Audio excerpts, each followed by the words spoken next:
Hello, everybody, and welcome to Tales from the Fandom, the podcast that brings a special guest out of the multiverse and straight to you. Today's episode is brought to you by In the Reads. In the Reads provides beautiful, affordable artwork of the vibrant worlds found within your favorite books, TV, and films. From all wood bookmarks featuring illustrations and quotes from such fandoms as Star Wars, The Lord of the Rings, Game of Thrones, Outlanders, and more, to fantasy and real-life maps drawn in the style of Tolkien. Go to inthereads.com and check out what is available. Like something? Use code TALES10 at checkout to get 10% off your order. A link will be in the show notes along with the code. And now, let's get to the episode. Hello, everybody, and welcome to the latest episode of Tales from the Fandom. It is the end of October. It is actually October 31st, Halloween. So for those who are celebrating, I am happy for you and your spooky season. You know, get the candy, go buy it tomorrow, November 1st at 50% off. Stock up now so that way you can have all that you need. I have a very special guest joining me today. I'm so excited to have her join me. You might know her as Imagination.Em on Instagram. I have Emily B joining me today. Emily, how are you doing? I'm doing great, David. Thank you so much for having me. And I'm so excited this is airing on Halloween because that's one of my favorite holidays. Oh, I planned it that way. I know you did. Perfectly planned. Thank you. I appreciate that. I do the best I can for my guests. I'm like, what day would you like this on? Oh, you're good with Halloween? Okay. You're so accommodating. I appreciate that. I do my best for my guests. Now, Emily, I happened to stumbled across your account back in like April. Somebody had shared, some of your cosplays on Instagram, and I always say from people that I follow, I find on Instagram, it's like, blood, sweat, tears, and money that go into cosplay. And, I was like, I bet she'd like to hopefully talk about it on the podcast. And here you are. I am. I'm here. Thanks for having me. I really am thankful that, we have people out there like you that take an interest in our cosplay and, all the work we put into it. So, thank you. And, I've said this many a time, you and I have talked a little bit, through messaging, and, I really appreciate you making it a very safe, comfortable space. So I just have to throw that out there because, you do good work. Well, I appreciate that. and I have thanked you many a time on those messages because I don't really know how to take like compliments. Yes, I have the same problem sometimes too. Yes. I just want to exist in my little bubble and, keep doing things and talking to people. Mm-hmm. But, we're going to talk about cosplay near like the 45-ish minute mark or so for people that are interested. Okay. But we're going to start off talking about something that you and I both have an interest in. And normally when people talk about Marvel, it's like the Marvel Cinematic Universe. But we're going to throw it back to like the actual comic books, like the things that are actually printed on paper. I know that they're still they are digital now too. I'm not hip with that. I don't understand it. But how did you originally get into like comics and Marvel comics? So I have two older brothers that have an extensive comic book collection, and they guard them with their life, and literally they're all wrapped up in individual baggies, and they were put high up on a shelf where I couldn't reach them, but I'd always find a box or a stool or something to climb on. And when they weren't home, they'd be out playing basketball or riding their bikes with their friends. I would sneak into their stash, and that's how I discovered Kitty Pryde. And I believe I want to say it's the Uncanny X-Men edition, number 129 when I first discovered her, but I immediately fell in love with Kitty Pryde. And I think the reason why I fell in love with her was because she was very relatable in the sense that she was the kid sister, to the older X-Men. She was really nerdy like me. She used to play Dungeons and Dragons, I believe. And I played Dungeons and Dragons with my brother as a kid too. So I'm like, wow, there's somebody that's like me, and she had this cool dragon named Lockheed. And that was pretty much my introduction into the Marvel universe was, in the comic books and just learning about all these characters. And, like I said, I just remember her as being Sprite Child. So that's But yeah, I was drawn to her just because I felt quite a bit of likeness to her personality and mine as well.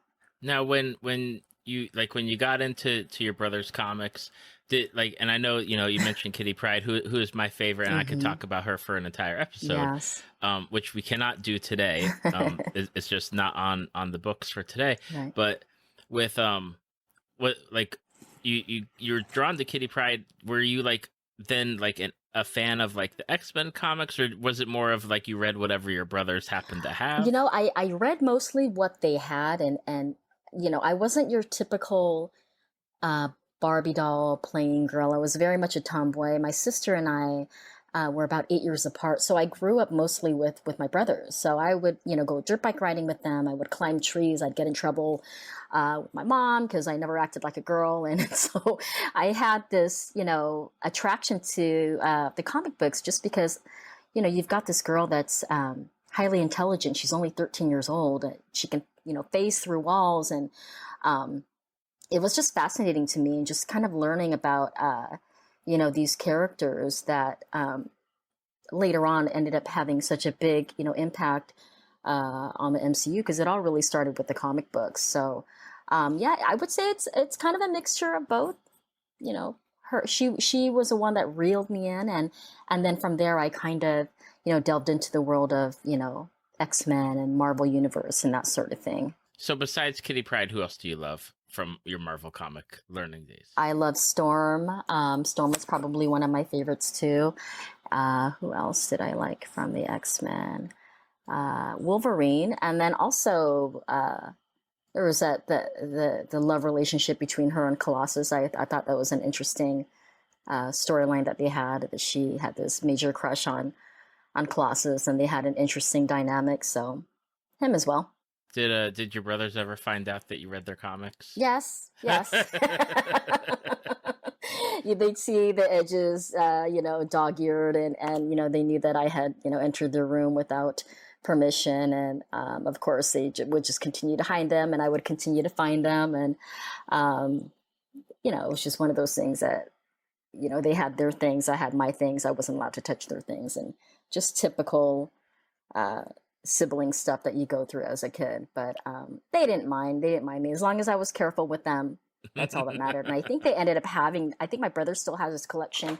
My older brother, I think, sold his, but I think till this day, my other brother still has his collection, and he keeps it far away from me. He's got like it under lock and key now. He pretty much does. Yeah, I have no idea where it is. Just disappeared off the face of the earth. So I have no idea. I guess, but before we move on with from Marvel Comics, you know, you reading them at the age that you did and getting into them at the age that you are, Hmm. like what stuck with you from reading them to like how you are now? Like what kind of influence did they have on you throughout like the rest of your life, or did they? Like maybe they didn't. You know, honestly, I would say it was probably the art, and it was also, you know, the costumes that they wore, and I think that actually ended up kind of becoming the precursor to cosplay, because as a child, you know, you try to. I think I remember getting construction paper and trying to create my own Kitty Pryde costume. You know what I mean? So I was really fascinated by you know, by the attire, and you know, the presentation in the comics and the artwork. And by trade, I don't know if I mentioned this, but I am a graphic artist by trade. So I used to draw quite a bit. And I think I had told you before, we had talked briefly about, you know, like Katie Keene and Archie comics. When I was a kid, I had actually submitted some artwork and got it published. And I got honorable mention, and they totally spelled my name wrong.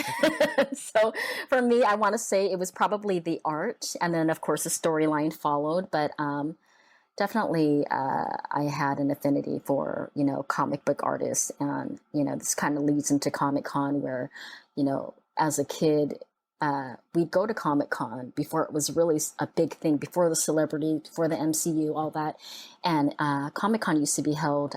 I don't know if it was a community concourse, but it was a smaller building in downtown San Diego, and it was just about the Hmm. artists and, you know, the comic book writers. And for me, that is what's probably the most influential as far as, me becoming a graphic artist myself, as well as creating different cosplays. So yeah, I would definitely have to say the art, the costuming, that sort of thing. Okay. Yeah, that's always something. It's something where I know as a kid, like, you're always drawn to like the cool cover art, and then you got to make Hmm. sure that interior art looks good too. Because I know Yes. even in college there were times where it's like, oh wow, this cover art looks great, but the interior art is not the style that I'm looking for. I'm going to have Right. It to doesn't match. pass along. Exactly. Hmm. And that's cool that you went to like, San Diego Comic-Con before it was like the big thing. Um, Yeah, that was back in the 80s, and I was really young, and it was actually kind of a family affair. And yeah, so Back before the big hall H's, hmm massive presentations and everything. yes. You could actually just walk to the doors and buy a ticket if you wanted to. Yeah. Unheard of now, yes. Yeah, it's wild now. Like it used to be one of Yeah. those things where I was like, I would love to go to San Diego Comic Con. And now it's Hmm. like, I don't think I could put up with the amount of people around me. It's bananas. It really is. It's a lot of fun, but it can be very overwhelming, and it's definitely not the Comic Con that I remember as a Hmm. child. I often compare it to when I go to WonderCon. Everything's a little bit more on a smaller scale, but I like WonderCon because it reminds me of the older Comic Con. Right. You know what I'm saying? So it's just not so congested. You have a chance to kind of, walk through without people bumping into you, and it's a little bit more of a pleasant experience. Maybe not as exciting, but I enjoy it either way. I totally understand that. I Yes. totally do. Um, so with Marvel Comics, and you're also like in California, and you're Hmm. there's another huge fan because we're talking about the big three. Everybody, I'm just going to put it out there. The big three that is on the podcast is Marvel, and then Disney, which is what we're going to talk about now. And we're going Hmm. to talk about Star Wars in just a little bit, but Yeah. with Disney, like I always tell people, it's like movies, the cartoon shows, the theme parks. Where did you get your start with your love for Disney? I'd have to say the theme park, but then also the movies that would come on Saturday nights, and uh, that you'd watch. Everyone would literally just sit around the television and just watch all of these Disney movies that would come out. And so it's kind of a combination of actually going to the park as well as watching the shows. Um, yeah, it's just something that's very special to me. And I remember as a kid, my family, we didn't have a whole lot of money. So back in the day, you could just drive to the front, literally just park in front of the park. We had this old beat up van that had, like a couch in it. I don't even think there was any seatbelts in it or anything like that. My mom would pack, a cooler full of food. We go into the park, we come back out to eat, and then we go back in again. And I just remember, that so fondly because, it just kind of goes to show that even if you don't have a lot, you can still, that my dad was able to get us tickets to the park, and it was just the best time ever. And then a lot of the stuff that is really dear to my heart are Disney characters. The movies that I watched growing up as a child. Um, yeah, so I would say probably a combination of the movies and as well as going to Disneyland itself. I have similar memories to Hmm. for Disneyland in particular, because when we lived over there, we did go when I was very young, and I remember Yeah.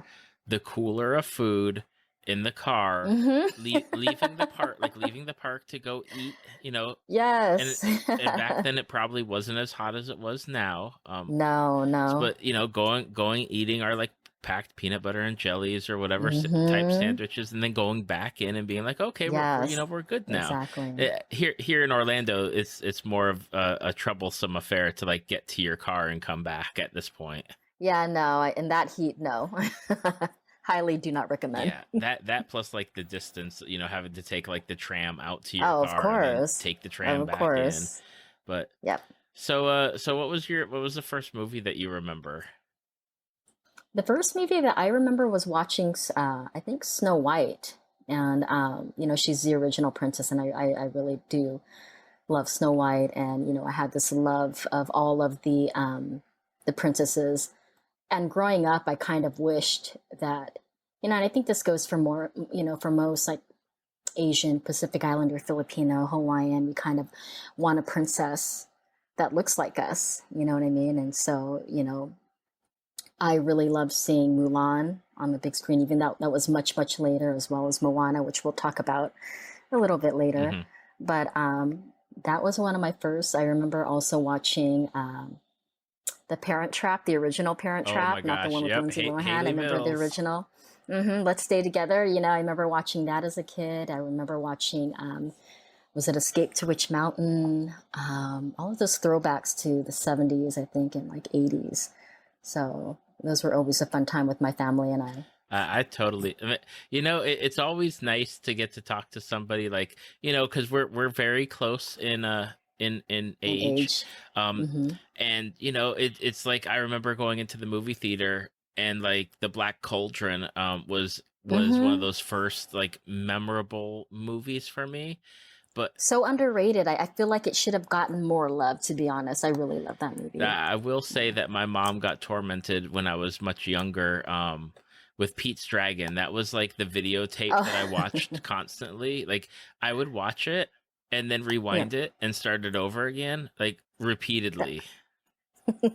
You're obsessed. I was, and back then, like that was like groundbreaking work with like the animation of Hmm. the dragon and live action, Oh, and yeah, absolutely. it's amazing like to see where like the Disney movie started, and of course now where we are now with like super tech.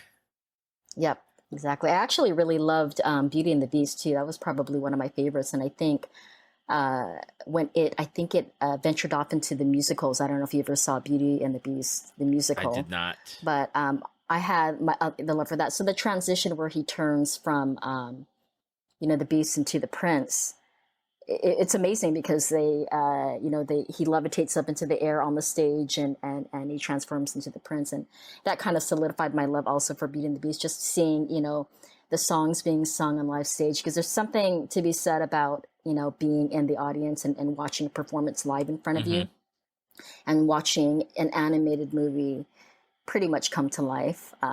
So yeah, Beauty and the Beast is probably one of my favorites as well. And you just have to give it recognition, like that Hmm. movie alone, of an animated movie nominated for like a Best Picture Academy Award. Hmm. And then, of course, they're Yes. like, oh, we can't have this happen ever again. Let's make our own Best Animated Picture thing so that way we Right. don't have to worry about that.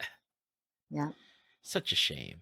But, but, Very much a you shame. know, out of everything like that, it's a stunning movie, and I love that movie. The only live It's a action great one movie. I've seen is Lion King. The Lion King was amazing. How when they walked through the Hmm. audience or when you're through down the aisles, yeah, I watched that as well, and I think in Los Angeles, This and that was quite stunning, like visually stunning, and the music just gave me chills, and I really really enjoyed that one as well. Now, what are your current? I know we're going to talk about Moana later. So excluding Moana, Excluding what Moana. are your favorite what are your favorite movies? What are your favorite Disney things? Disney things, movies. There's so many. I literally at work. I mean, I'm not watching um, the movies. I'm listening to them as more as a podcast. But I just, I listen to the dialogue that goes on. But there's so many that I watch. I mean, I think I really liked Cruella. That was probably one of my favorites. I felt like that was kind of a brilliant take on the original, the movie with Glenn Close, and then the animated version as well. I really thought that Emma Stone, you know, embodied that character, and she brought it back to life. I feel like she gave it, new life, and made it modern and made it, really interesting. She incorporated fashion, which I love fashion. As a kid, I wanted to be a fashion designer. That was one of the things that I wanted to do. And in fact, remember how I told you that I submitted something to the comic books. It was actually a jazzercise, jazzercise illustration that got honorable mention in a Katie Keene like comic book way back in the '80s. And so for me, I've always kind of had a love for fashion, and so for me, it hit all the marks. It had a great storyline, and it was just something that was different.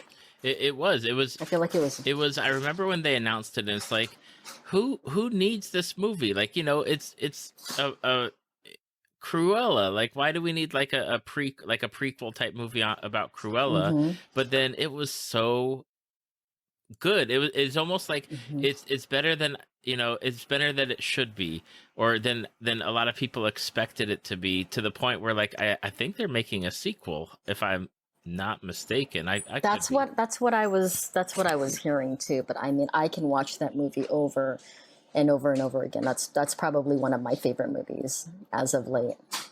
It's a good movie. Yeah. I like it. My current one that, like, even when I'm working or whatever, sometimes even before I go to bed, I'll watch like a few scenes of it, is Encanto, because that music. Oh, and Encanto was amazing I just too. love that music. Yeah. Turning Red. There's another good one. I love Turning Red.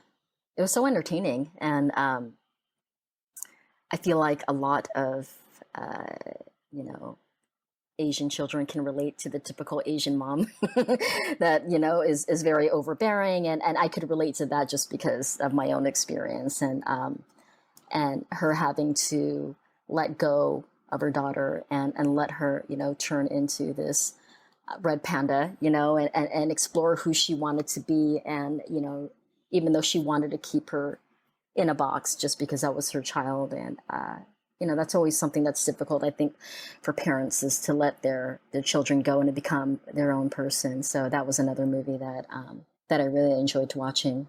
Well, I know you are having a Disney cruise come up soon, if I'm not I mistaken. am. Yes, I am. This is my very first Disney cruise. I've been on several cruises, but the Disney cruise is like the piece de resistance. So that's something that I'm very excited for. As a child, we never really got to do anything like that. And so this year, my husband and I decided to give each other the present of a Disney cruise. So this is actually our present to one another. So we're going to be doing the Maritime cruise in December. So really, really looking forward to that. I will tell you. I mean, I come at it with having the kids with us. So I don't know. Like, I use Google Calendar to, like, organize my stuff on my phone and everything. Mm-hmm. And Mm-hmm. I had it from like 7 o'clock in the morning till like 8 o'clock, 9 o'clock at night. Like, so many different activities, like, oh, we gotta go for the meet and greet for the princesses Nonstop and fun. Goofy, Yeah. and oh, Pluto's gonna be at this part, but he's only gonna be there for like 30 minutes, or Stitch and Mm-hmm. the shows, and we gotta be here for food and here for this activity.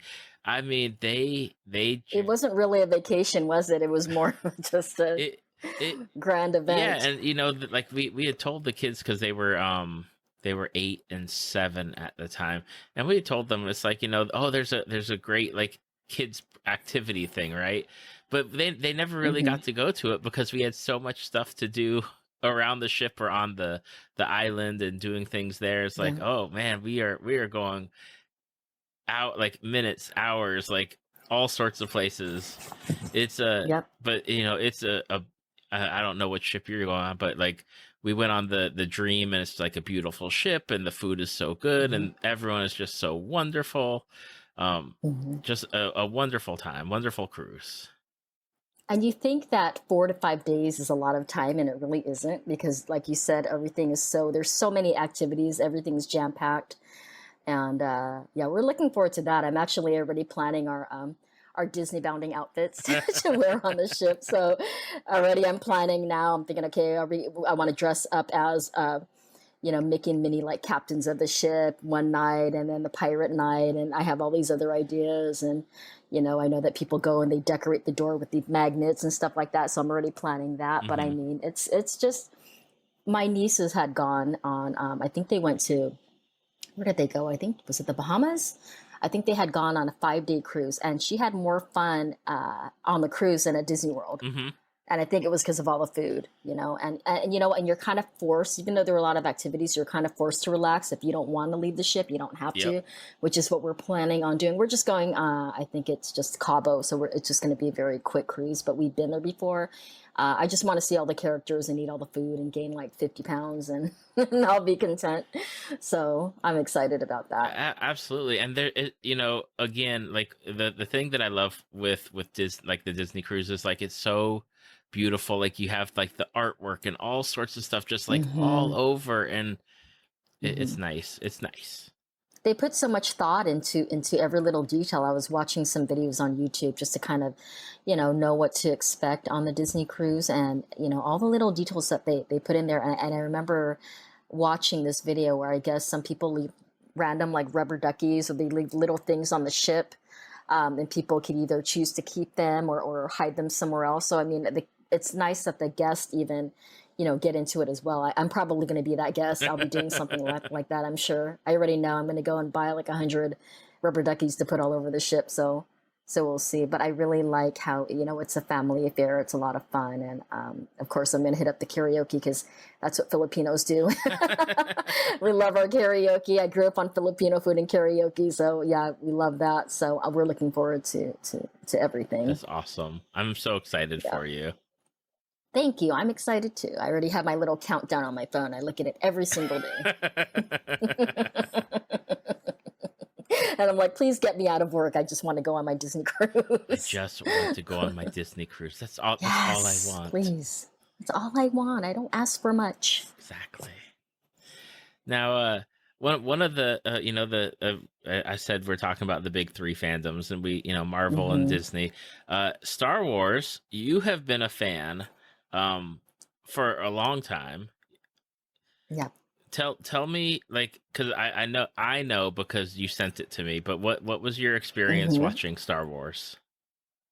So my experience was actually watching it in the drive-in. I mean, it was probably, I think it was 1977. I was very young, and we're all jam-packed in the ugly green van that we owned back then. And I remember just being so enamored by all the characters, and particularly, I mean, I know everybody loves Princess Leia. Little girls love Princess Leia, but I really liked the droids. I really loved Chewbacca and R2D2, and then later on when Empire Strikes Back and Return of the Jedi came, for some reason I really liked Boba Fett.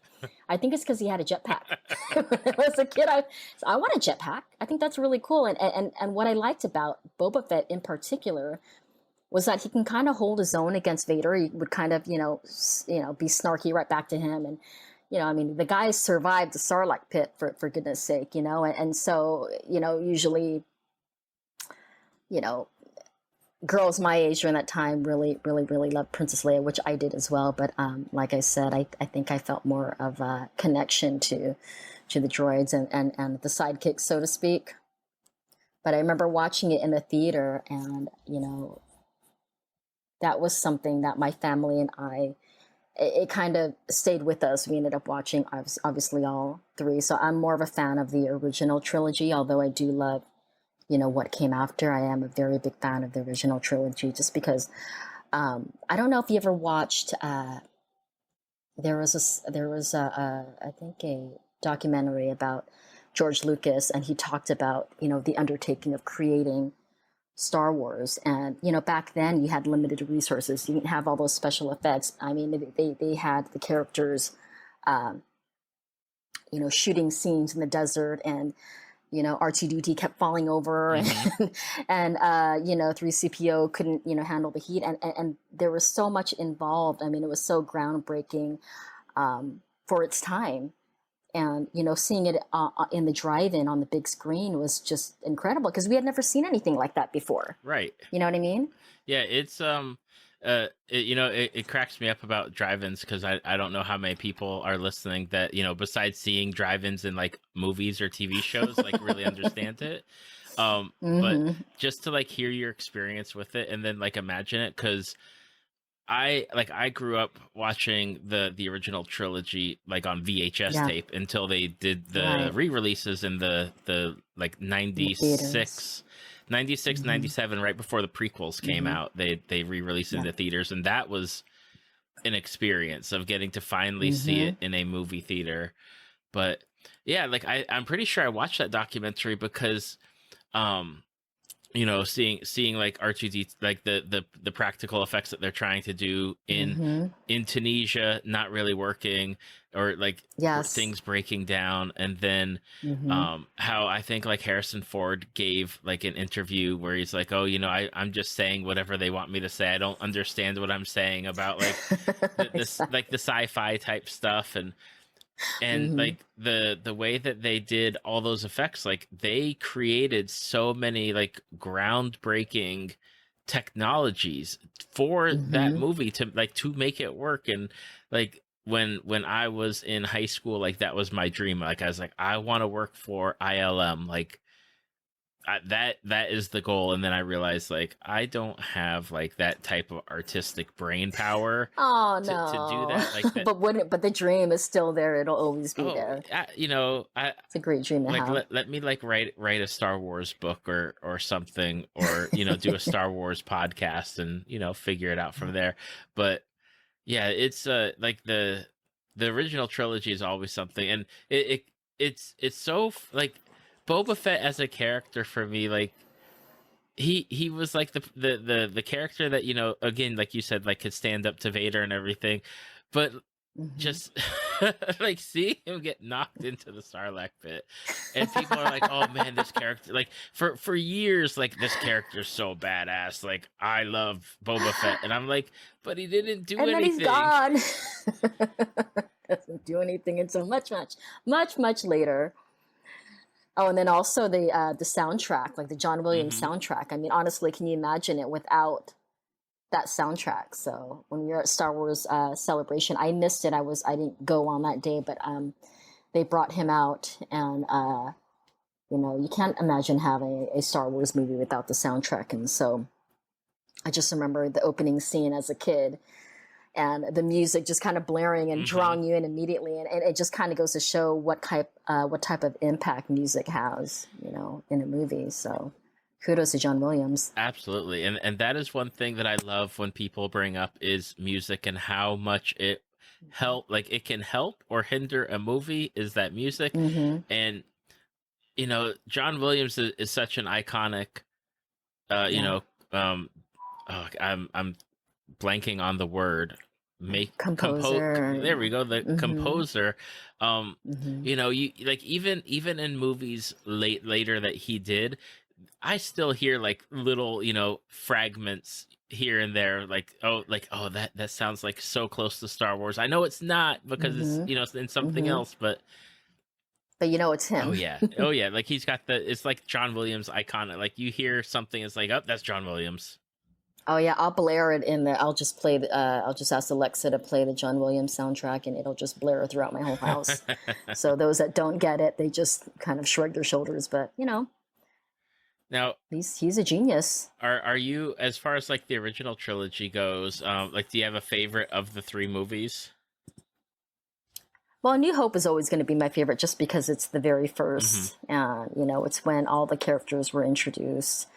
Um, yeah, I mean, the storyline was so it was so far out there, but the way that it all came together, um, it really kind of drew me in, and made me fall in love with the characters. So, I mean, I would have to say that. All three, I guess, about the same, but obviously, my love was for the very first one, absolutely, just because you know it introduced the characters of Star Wars, and it made you excited to see what was going to come next. So I would probably have to say A New Hope. And when you start off a movie where it's like episode 4 and you're like, but this is the first one I'm seeing. Yes. What's up with that? Where's the first three? Like, why am I in the middle? What's going on? Yeah, that kind of confused me, I think, as a kid. It really, really did. But you just go with the flow.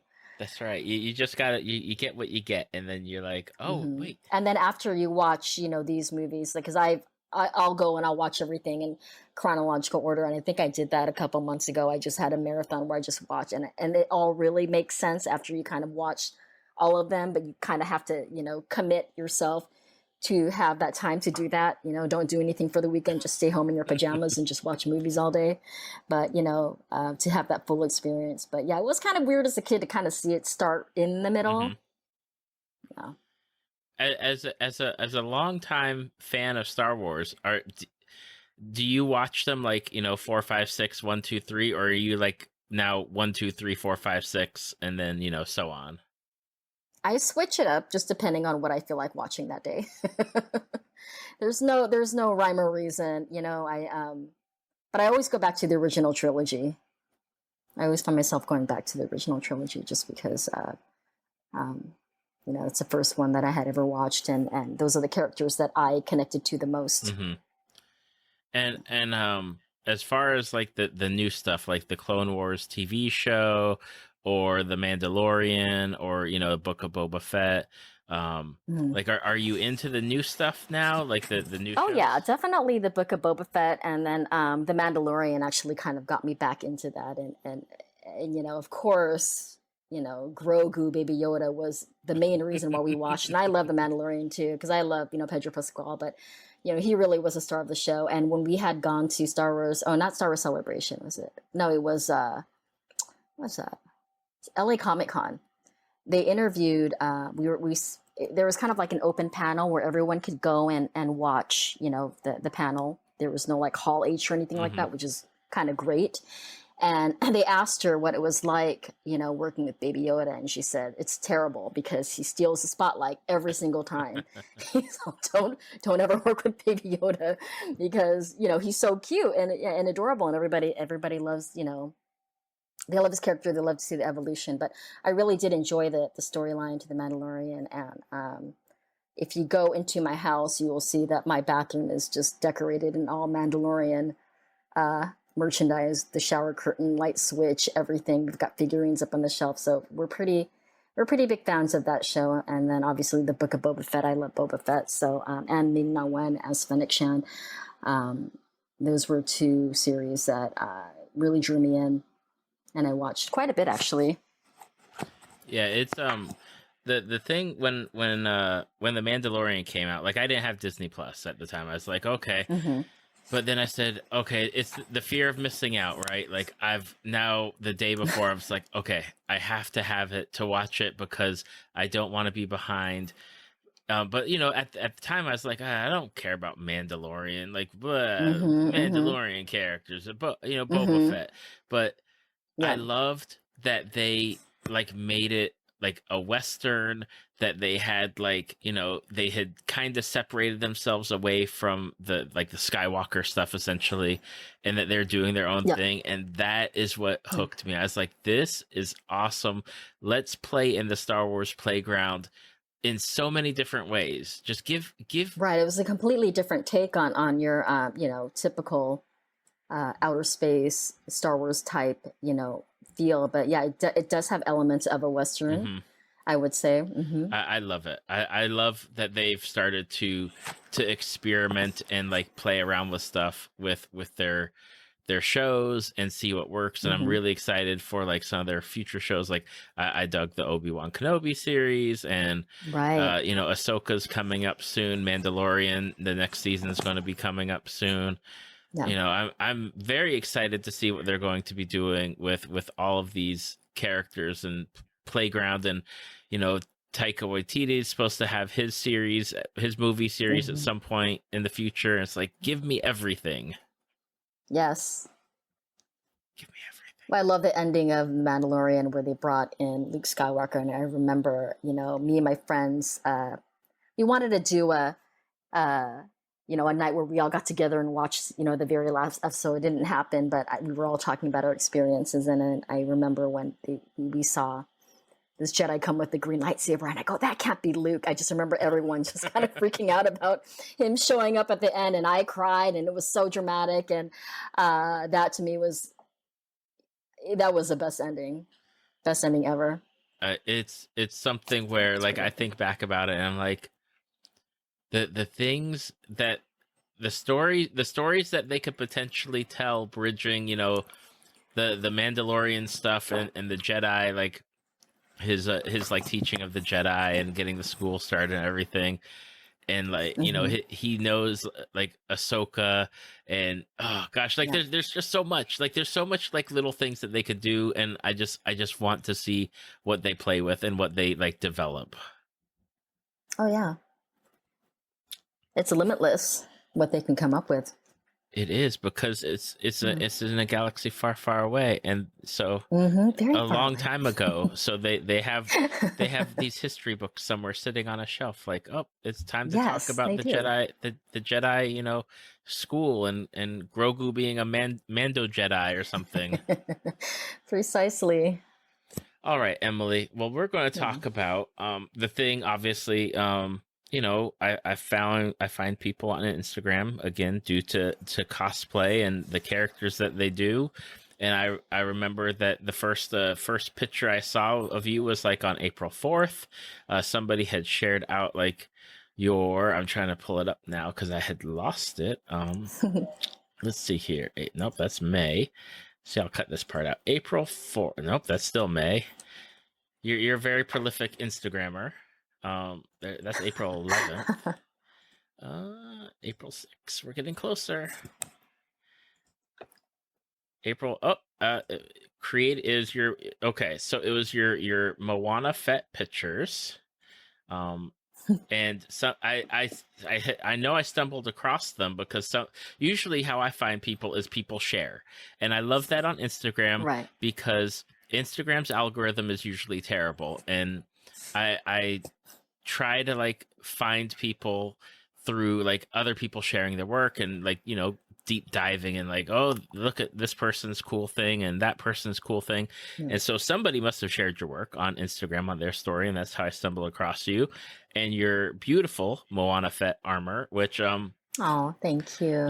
that it still boggles my mind. Like, I wish I could see the work up close because it looks like you carved it out of wood.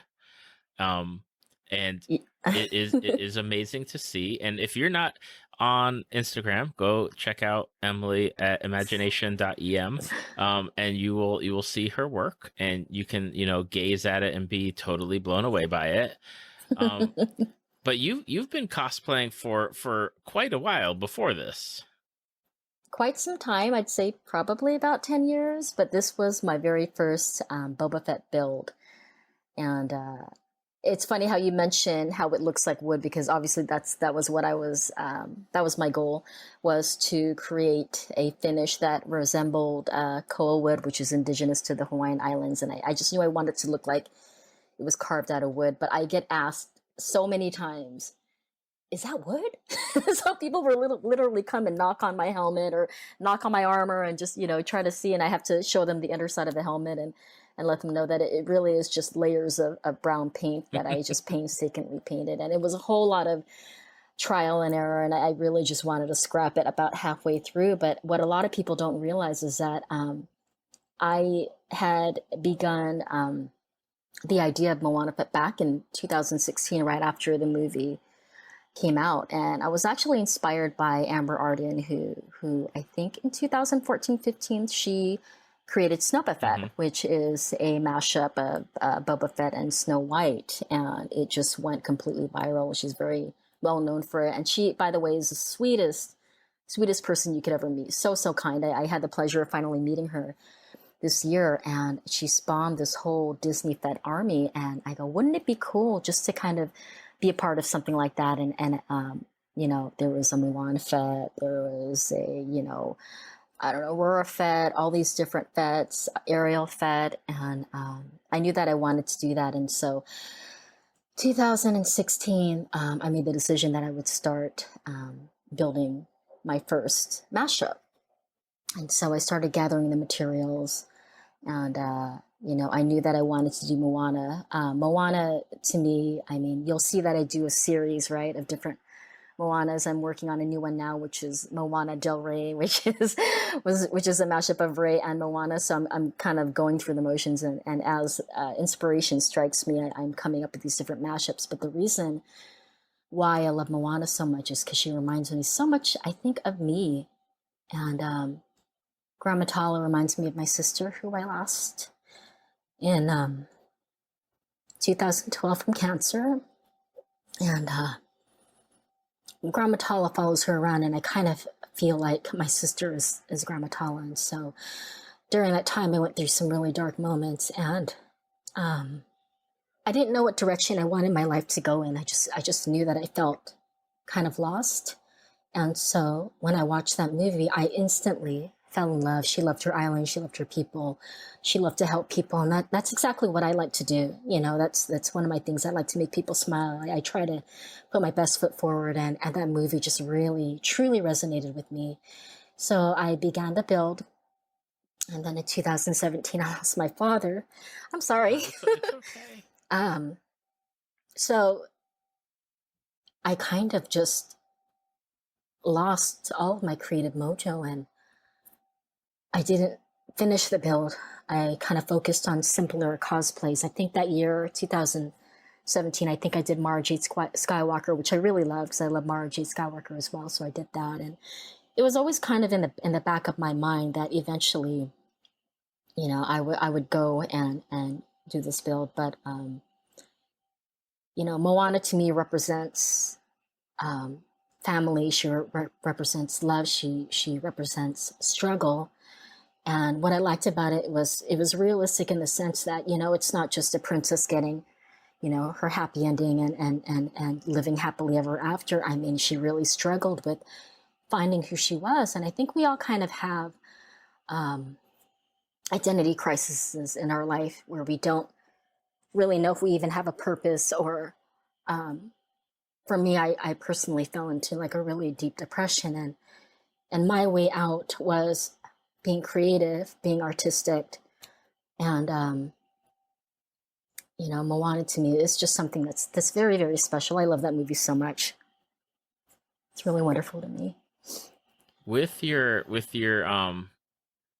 cosplay, like I know, you know, with Moana being such a like almost like, you know, the movie, the characters are such a key, you know, important part of you and the work that you're doing now in with the cosplays that you create. Mm-hmm. um Mm-hmm. I guess is it and such a it's going to be a weird question. I apologize if it comes out weird. No, it's fine. Do you feel more connected to the Moana mashup cosplays that you're making?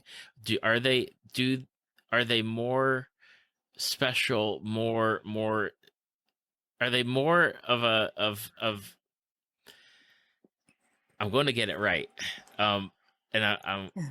like you had your cosplays that you did previously, Mm-hmm. but is it more special? Is it more like honoring your sister and your father when you work on like these Moana mashups? Do they mean That's exactly it. they mean That's like they exactly it. mean more, they connect you more to like your family, because like you watch Star Wars with your family at such a young age, like Yes.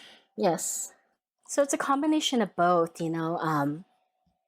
What I tell people when they ask about, you know, why Moana and why Boba Fett, I go, well, Tim Morrison voiced Chief Tui in Moana, so um, he's essentially Moana's father. He's also Boba Fett, and so to me that was the direct correlation. But for me, it was more of combining something that I did with my sister, which was watch Star Wars movies, and also you know, the Moana movie itself, which basically for me is like kind of honoring her and my father and other people that I have lost kind of, you know, in recent years. And it's so special to me because it reminds me of them. And when I wear them, I kind of feel when I wear the cosplay that they're with me. And I I think what really kind of blew me out of the water was I wasn't expecting people to have such a reaction to Moana Fett when I started going to conventions wearing her. I just knew that it was a pain in the butt to build. I didn't know if I wanted to do it anymore, like halfway through, and I kind of struggled with myself. And I knew that my sister would just tell me to, you know, get off my butt and just do it. You know what I mean? Because that's that's the kind of personality that she had. She was always a fighter, never took anything sitting down. And this build took me about 6 months on and off. And it was a struggle because I had never done anything before. And I do have to bring up Kitty Cosplay. I think you know Kitty, I do. right? Yeah, Kitty was one of my Yeah, Kitty's amazing. first year guests. Yeah, she's wonderful. And I met her uh, playing. We both cosplay Fennec Shan. We were both at the meet and greet. We did a group photo together, and she and I just kind of kept in touch. And she actually was the one that brought me into the Disney Fets because she saw that it was doing a build, and I was kind of struggling with it. I think she saw maybe like some pieces might have looked a little janky, without saying something. She reached out to me and said, "Hey, do you need help?" And I go, actually, I would. So, she brought out, she took pictures of her Lilo Fett armor, which is brilliant, by the way. And her daughter is adorable as like Stitch Fett, and was kind of guiding me and making suggestions. Ultimately, I ended up going with my original idea, but she was so helpful as far as making it look as clean as possible. But I have to give a shout out to Kitty because she was absolutely wonderful, and it was so fun like trooping with them, and we had a really good time. But Moana Fett to me is just so special, and I didn't realize, like I said, the reaction that I got. It was kind of mind blowing, actually. And I debuted her at WonderCon of this year, and I couldn't even walk. Literally, I couldn't walk like more than 10, 15, 20 steps without getting stopped for a photo and just people asking about it. And it just kind of warmed my heart because I put so much work into it. This is probably the one cosplay that I always try to put effort into all of my cosplays, but this was the one that had to be the best. And because I was turning 50, I told myself I would come up with a cosplay before, a Boba Fett cosplay before I turned 50. So it just had to, everything about it had to be right. And there was such a warm reception for Moana Fett. And I truly appreciate all the people that have come up and said wonderful things and have that I've met in person and then also online. And when I was at Star Wars Celebration, I actually had illustrators from Moana that showed up Star Wars Celebration coming up to me and saying, "Hey, I worked on the waves," because they say it's so difficult to create the animation of the waves in the movie, like and then even they were talking about like Maui's hair, like all the curls and making them move in the wind, like there's so much involved. So I had people that actually worked on the Moana film coming up to me and complimenting me. And like I said, it's not necessarily about finding that validation, but getting it from some people that had actually worked on the movie just completely blew my mind and made me really happy. And I kind of felt like this is what, my dad and my sister would have wanted, you know what I mean? Just because I went through a really dark time and I mean, it changed a lot of things for me for 2022. And I honestly was going to retire at 50 just because there's this, stigma that, you should be of a certain age to cosplay and you're too old to cosplay if you go beyond these years. And you know what? Forget that. I'm going to keep going strong. I decided after that, there's still some creative energy in me and I should keep going. But yeah. It's totally awesome to like like you said, it's one thing for like for people to be like, oh, let's take a picture, but that's so incredible that animators from Moana are also there to give you compliments on like real pieces that you have done, and it is something incredible to look at, like the way that the armor is just the wood grain, the wood style that you have. Like I'm not going to ask your secrets, but that you had to have like put a lot of like work into that. Like that is it was quite a bit. I mean, and then every cosplayer knows that sanding is like the devil's work. Like everybody hates sanding. So that right there was just the bane of my existence. And so you're constantly sanding for hours, going in with a power sander, going in with like different grits of sandpaper and hand sanding. And that right there was already a headache, but the painting was like a whole nother beast because I didn't know what I was doing. I didn't know how I was going to achieve it. And so a lot of people thought it was a wrap. So they thought that I had found like a wood grain wrap and just kind of wrapped it. And I go, no, it's paint. So when you get really close, and so a lot of people like to inspect my helmet when they see me, and they're like, oh, wow, you look up close, you can kind of tell that it's paint, but from a distance and even up close, it resembles that koa wood that I was striving for. And when I finished it, my God, I literally cried. I cried because it took me so long. I cried because it was my vision that came to life. I cried for my sister. I cried for my dad. And I just felt so, I felt like I created something pretty special. You know, all the cosplays out there, all the people that, you know, they build their armor, I have so much respect for them because I know what goes into it. And my build in comparison isn't as grand as, you know, like there's a girl that I love called the girl with the great smile, Jordan. Yes, I had her on too. She is incredible. I love her. I love her. I met her actually at Star Wars Celebration, and she is like my hero. I want to be like her when I grow up. But you know, it's nothing compared to like the things that she does. But for me personally, it was pretty magic. It was a magical experience creating Moana Fett. I'm always going to treasure that. I don't know how I'm going to top that because people are saying, "What are you going to do next?" And I'm like, I don't know. I think this is going to become my signature piece. So now it's just becoming more of the mashups, which is equally as fun, not as challenging as doing the armor. But you know, I'm hoping to come up with something fun maybe next year towards the end of the year. But I really love Moana Fett dearly. Yeah, it's almost like because I've talked with different cosplayers where like a certain cosplay will hit, and that's what they become known for. It's like, yes, you know, exactly. and sometimes they don't. Sometimes they're like, but I don't want to be known for. It's just the thing that like blew up for them. Right, And right, for you, right. you know, you have Moana Fett, which you know people will be like, that's such an iconic piece. But you also, you know, you've done Mo Dameron, you're working on Moana Del Rey, and it's like, you know, you'll continue to grow and in different ways and spread out with what you want to do, and it's going to be honestly, as a person following Instagram accounts, I love getting to see like the process, whatever people are willing to share of, well, I think this is going to be my idea, or this is going to be what I'm going to work on, and seeing it like it come together. And that is, it's just so special to get to see it happen when people share it.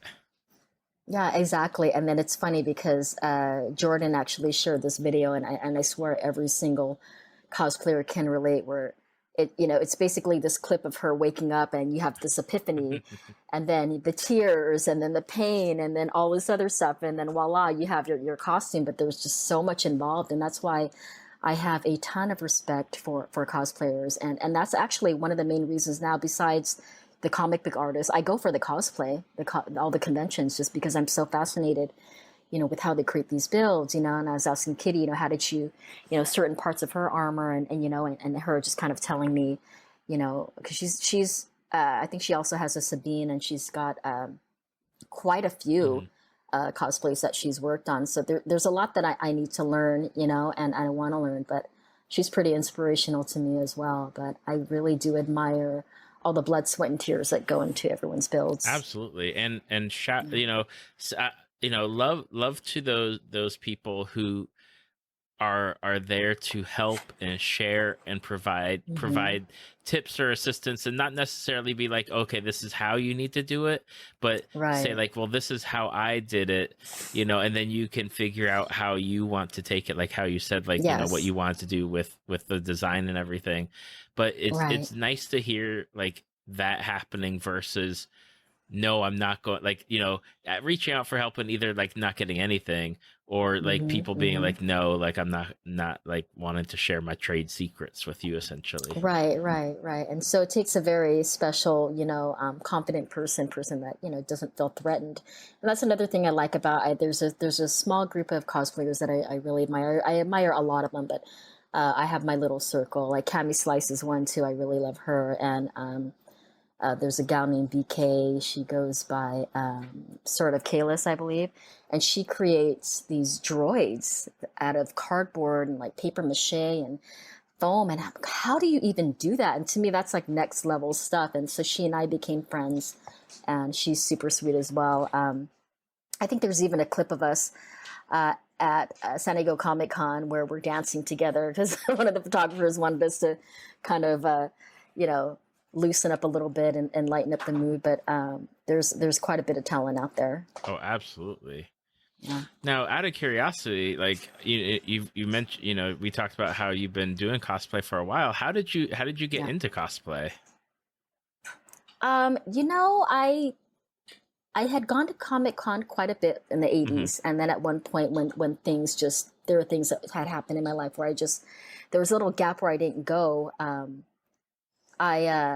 I don't know. My first one, I think was 10 years ago. I think I did Amber from Sucker Punch. Okay. I don't know if you ever watched that movie, Yep. Sucker Punch. She plays a pilot. I dressed up as her, and it was just something really quick that I kind of threw together. It's kind of embarrassing now, which is why you'll probably never see me post any photos of that, because we all evolve over time, and then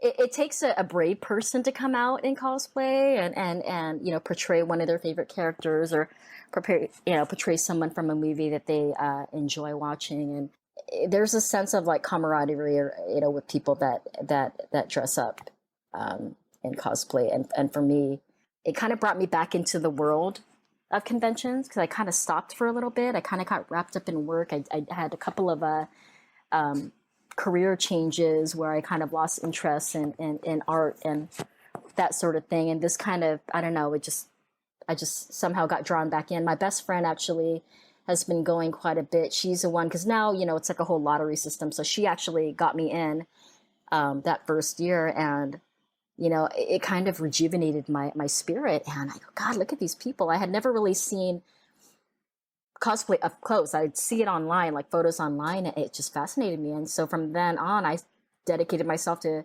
creating at least one cosplay every year. So, I know there are people that create like back-to-back cosplays. I'm not that person. I'm like, I work anywhere from 40 to 50 hours a week. I've got other, I at one point was working as a makeup artist, freelancing, and then also as a fitness instructor. I don't know if I told you that. So I kind of did that on the side. So cosplay wasn't something that I could dedicate, 100% of my time to. It's still something that I can't dedicate 100% of my time to. But yeah, that's how I got my start. My best friend, her name is Melissa. I love her to death. I actually got her to dress up with me, she and her sister, for the 50th anniversary of Comic-Con. And we dressed up as a DC Bombshell. So I was DC Bombshell Wonder Woman. It's kind of a throwback to the 50s. So, she's got the Betty Page bangs and the little bandana in her hair. And, my friend did Catwoman. My other best friend and then her sister did Batwoman. So it was really fun. That was the only time that I got them to dress up. They weren't having it with the wigs and uncomfortable clothing. And I think they lasted a day, and that was enough for them. So now they do more of the Disney bound thing. So, but yeah. Okay. Awesome. I guess, we talked about where you're going with your future with cosplays. Out of curiosity, but pre Moana Fett, like was there a character that you're like, dang, I'm so happy that I cosplayed as them. I loved being them. I love Wonder Woman. I'll tell you this. I love Wonder Woman. And what's interesting was that I didn't cosplay the Linda Carter version. And I used to watch all of her shows religiously. I was obsessed. I had tinfoil wristbands and with the red stickers. And I think I had like red, that was like my first, I think, official cosplay. Probably even before Kitty Pryde. So I really love Wonder Woman. So that costume I actually made from scratch. It was very simple. It was just like a bodysuit. I made the sleeves, and then what else did I do? I created the the wristbands and then the headband, and that one was really fun because I had never really dressed up as Wonder Woman as a kid, aside from in my living room running around with like a cape on my back.